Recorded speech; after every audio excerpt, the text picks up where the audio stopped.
Bonjour, dans ce tutoriel, je vais vous montrer comment réaliser une planche d'image. Alors vous me direz, une planche d'image, j'ai déjà fait pas mal de tutoriels dessus et je vais peut-être pas vous apprendre grand chose. Et pourtant, je vais vous montrer une technique différente. Vous voyez ici, c'est pas des carrés, c'est pas des ronds, c'est pas des rectangles, c'est des formes diverses. Et la différence qu'il y a avec les précédents tutoriels que j'avais fait, c'est qu'ici, vous voyez, on n'est pas en angle droit. C'est arrondi.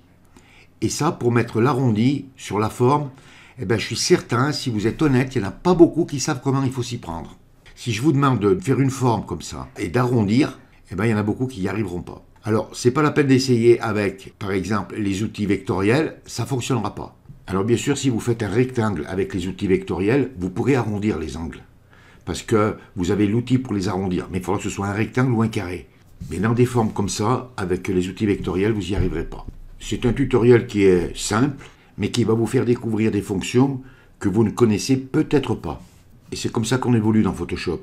Un tutoriel qui paraît simple, vous dites oui, oh, c'est pas trop intéressant à faire, mais ça va vous faire découvrir des fonctions et qui vous permettront de les utiliser dans vos créations futures. Donc je ne vais pas plus vous en dire, je vais fermer mes images et on va commencer notre tutoriel tout de suite. Donc je vous dis à tout de suite. Alors vous ouvrez Photoshop et on va ouvrir un nouveau document. Donc pour ça, vous venez sur Fichier, là, vous cliquez et vous cliquez sur Nouveau. Vous faites un clic gauche sur Nouveau. Il y a une fenêtre qui s'ouvre. Vous venez ici, là, vous voyez, c'est marqué Pixel ou autre chose. Hein. Vous cliquez et vous mettez sur Pixel. Ensuite, vous mettez une largeur de 2000 pixels, une hauteur de 2000 pixels et une résolution de 150 pixels. Couleur RGB, 8 bits. Vous laissez la couleur d'arrière-plan blanc. Hein, et ensuite, vous ne touchez plus rien. Vous cliquez sur Créer. On va changer sa couleur. Donc vous venez à gauche sur la barre des outils, vous faites un double clic sur la couleur de premier plan. Et vous mettez n'importe quelle couleur. Moi je mets cette couleur, allez. Et vous enfoncez la touche Alt et la touche Supre du clavier, ça vous le remplit. Vous restez à droite sur la palette des calques et on va mettre un nouveau calque. Donc vous descendez en bas de la palette des calques, à gauche de la corbeille, sur le carré avec le petit plus et vous cliquez. Et vous voyez, ça vous met un nouveau calque. Donc maintenant on va faire un tracé. Alors pour ça, vous venez à gauche sur la barre des outils et vous prenez l'outil pinceau. Vous faites un clic gauche sur Outils pinceau. Si vous avez une petite croix comme moi là, vous enfoncez la touche Vermage et ça vous met la forme. Vous faites un clic droit, vous mettez une épaisseur de 25 pixels et la dureté vous la mettez à 100%. Vous venez en dehors de la sélection et vous cliquez pour fermer la fenêtre. Le tracé qu'on va faire là, c'est ce qui va définir l'espace qu'il y aura entre les images. Alors avant de tracer, vous venez à gauche sur la barre des outils. Vous double-cliquez sur la couleur de premier plan et vous mettez la couleur noire. Sinon, il aura la même couleur et vous ne le verrez pas. Alors, je vais vous faire une petite démonstration pour le tracer. Si vous tracez à la main, par exemple, vous voyez, on ne trace pas vraiment droit. Donc, pour tracer droit, vous faites un clic gauche, vous enfoncez la touche Maj et vous allez vous positionner où vous voulez et vous faites un clic gauche. Si vous ne lâchez pas la touche Maj et que vous continuez, vous voyez, vous tracez toujours droit. Pour tracer droit, avec le pinceau, il y a des techniques avec Photoshop. Donc, vous voyez, c'est pas compliqué. Alors, on va faire le premier tracé. Alors, je le fais un peu au hasard. Hein. Donc, vous venez vous positionner à peu près là. Vous faites un clic gauche, même en dehors de la sélection. Vous enfoncez la touche Maj et vous venez à peu près ici, là. Et vous cliquez. Vous voyez, ça vous fait un trait. Ensuite, vous venez ici, là. Vous faites un clic gauche. Vous enfoncez la touche Maj. Vous venez à peu près ici et vous cliquez. Ensuite, vous venez ici, là. Vous faites un clic gauche. Touche Maj, vous venez à peu près là, vous cliquez, vous lâchez, vous venez à peu près ici, là, vous faites un clic gauche, vous allez venir ici, là. Alors ici, vous ne lâchez pas la touche Maj et vous revenez ici, là. Et vous voyez, ça va le tracer. Et on va en faire une autre en biais ici, là. Donc vous venez à peu près ici, là. Vous voyez, il n'y a pas de règle, hein. Vous faites un peu ce que vous voulez, là. Vous allez venir ici, là, touche Maj et vous cliquez. Alors, évitez de faire des formes trop petites. Hein, vous voyez, par exemple, comme ça, là. Hein, ça, c'est pas bon. Hein. Donc, voilà, je vais laisser comme ça. Après, si vous voulez en rajouter une autre, hein, vous la rajoutez. C'est à vous de voir. Vous n'êtes pas obligé de faire le même tracé que moi. Hein, vous faites le tracé que vous voulez. Vous vous apercevez à droite sur la palette des calques qu'on a notre calque avec le tracé. Et on va récupérer la sélection. Pour ça, vous enfoncez la touche CTRL et vous cliquez dans la vignette du calque. Et vous voyez, ça vous a récupéré la sélection. Vous venez dans le calque du dessous pour le sélectionner. Et vous enfoncez la touche Supre du clavier. Vous voyez, si je ferme l'œil du calque d'en haut, vous voyez, ça m'a créé mes formes. Et vous désélectionnez CTRL plus D. Alors c'est là maintenant qu'on va faire nos arrondis.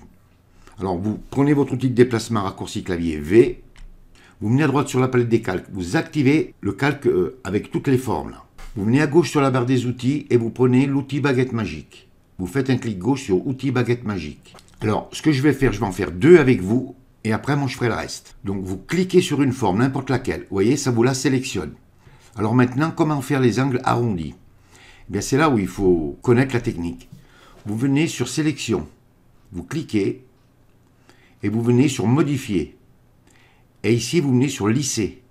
Vous faites un clic gauche sur lisser. Vous avez une fenêtre qui s'ouvre. Alors, si vous avez pris un nouveau document comme moi de 2000 pixels par 2000 pixels, vous le mettez à 25 pixels. Ça va vous faire un petit arrondi. Et vous dites OK. Alors, vous essayez 25 pixels. Si vous voulez que ce soit un peu plus arrondi, ben vous augmentez à 30. Si vous le voulez moins, vous mettez à 25. Ensuite, ça sera en fonction du document que vous aurez ouvert. S'il est plus grand le document, ben vous mettez 30 ou 35. Vous faites des essais.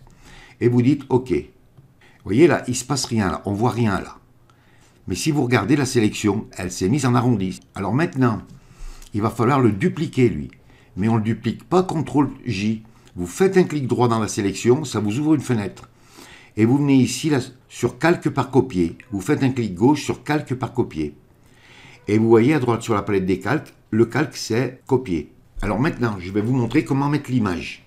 Si je ferme l'œil du calque d'en dessous, eh bien vous voyez, regardez, mes angles sont arrondis. Vous voyez comment on peut arrondir les angles assez facilement et assez rapidement, mais il suffit de le savoir.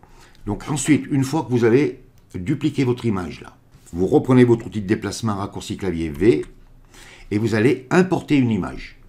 Donc vous venez sur Fichier, Importer et incorporer et vous allez dans votre dossier récupérer votre image. Donc moi je vais aller récupérer une image et je vous reprends tout de suite. Donc j'ai ouvert mon image. Vous venez sur le petit astérix, là, vous cliquez pour accepter. Et maintenant, il va falloir la mettre dans la forme. Alors, vous venez à droite sur la palette des calques, vous enfoncez la touche CTRL et vous cliquez. Et vous voyez, ça vous récupère la forme. Alors, il y a 2 techniques pour mettre l'image dans la forme. On peut mettre un masque de fusion ou on peut mettre un masque d'écrêtage. Donc, je vais vous montrer les 2 techniques. La première technique, je vais vous montrer le masque de fusion.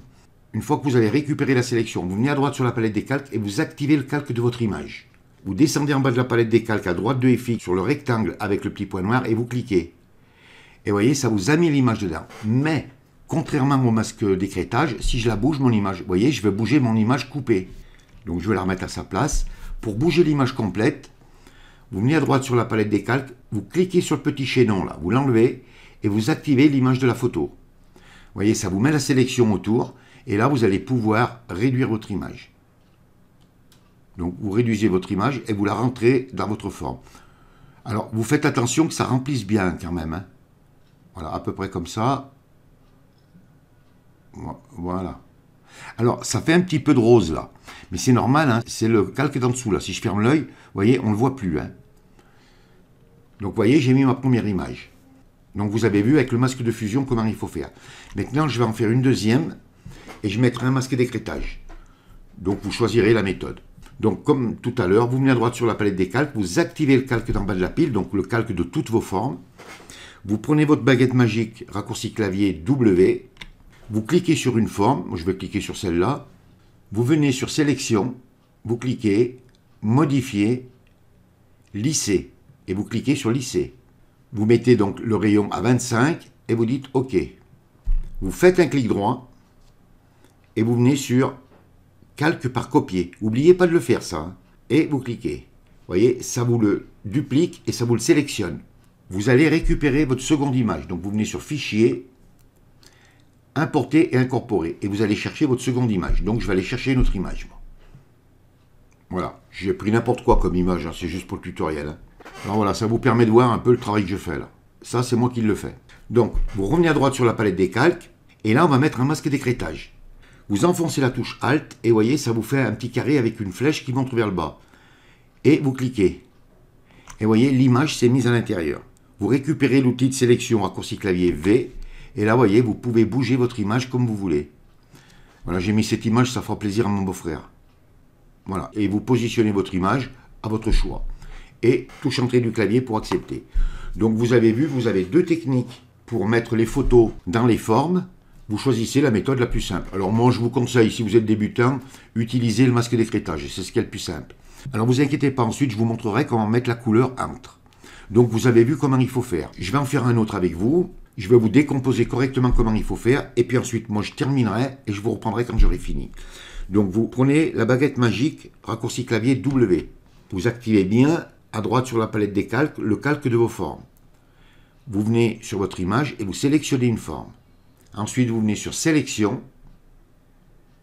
modifier, lisser. Et vous cliquez sur lisser. Vous laissez le rayon à 25 pixels, vous dites OK. Vous faites un clic droit et vous venez sur calque par copier. Et vous voyez, votre calque, il est là. Vous venez sur fichier, importer et incorporer. Et vous allez chercher une autre image. Allez, voilà, je prends des images un peu au hasard, moi. Donc vous venez à droite sur la palette des calques. Alors vous n'avez pas besoin de récupérer la sélection, là. Hein. On va le faire avec le masque d'écrêtage. Donc vous enfoncez la touche Alt, vous venez entre les deux images et vous cliquez. Vous voyez, ça vous a mis l'image dans la forme. Vous reprenez votre outil de déplacement raccourci clavier V, et là vous allez la réduire. Alors faites attention, vous voyez, de ne pas déborder, hein, il faut bien que ça remplisse. Alors bon, moi c'est juste pour le tutoriel, hein, donc voilà. Et vous pouvez, si vous voulez, voyez, la faire glisser et la positionner. Ensuite, touche entrée du clavier pour accepter. Si je ferme toutes mes formes, vous voyez, je retrouve bien mes images avec leur arrondi. Je vais réouvrir.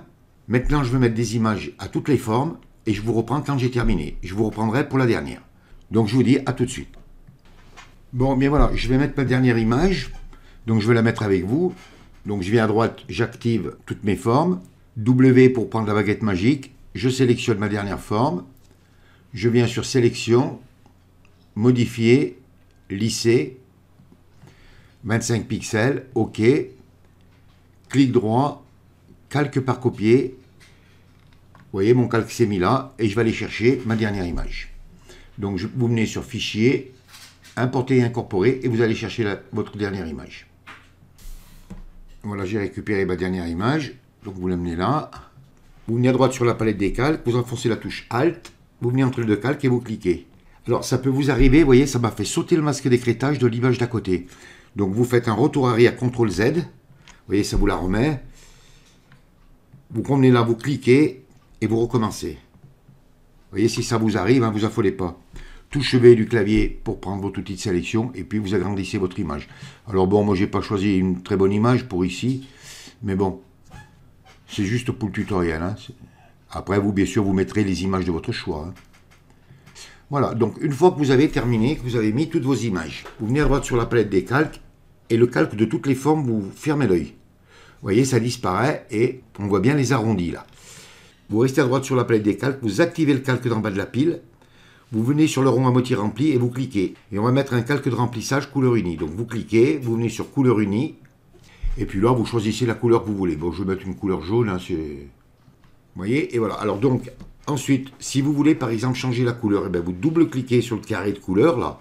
Et là, par exemple, vous pouvez la mettre rouge, vous pouvez la mettre la couleur que vous voulez. Et vous voyez, on voit bien les angles arrondis là.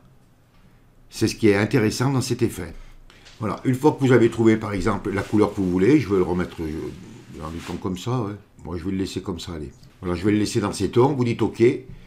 Voilà, et une fois que vous avez terminé, eh bien, vous enregistrez votre image et vous l'imprimez.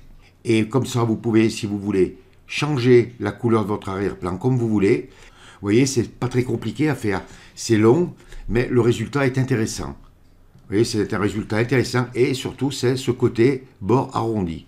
Ça, je suis sûr qu'il y en a pas mal qui ne savaient pas comment on pouvait s'y prendre pour le faire. C'est pour ça qu'il y a dans beaucoup de planches d'images, on voit que des angles droits.